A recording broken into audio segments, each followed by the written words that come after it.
satu kertas ni. Berikan kertas ini kepada cikgu yang paling lawak.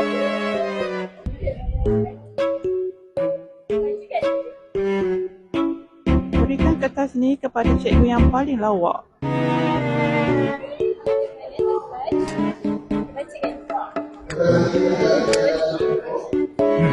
Berikan kertas ini kepada cikgu yang paling banyak bercerita. Okey. Rasa Berikan kertas ini kepada cikgu yang paling banyak bercerita. Inilah cikgunya.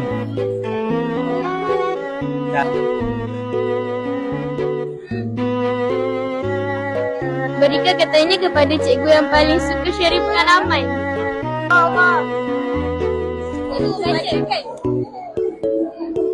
Berikan kertas ini kepada cikgu yang paling suka sharing pengalaman.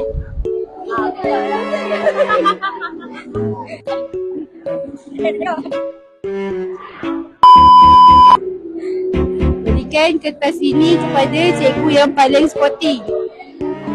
Bacakan cikgu. Okey, berikan kertas ini kepada cikgu yang paling sporting. Berikan kertas ini kepada cikgu yang paling sabar. Berikan kertas ini kepada cikgu yang paling sabar. Oh my god, sabar ke? Ambil je. Ramai yang kecil lah. Berikan kertas ini kepada cikgu yang paling comel. Anak guru. Terima kasih, ya Allah. Ini saya juga ke ni? Berikan kertas ini kepada cikgu yang paling comel.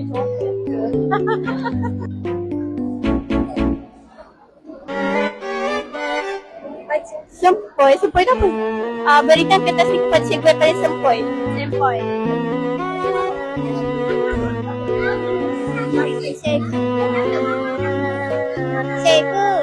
Cikgu macam ini.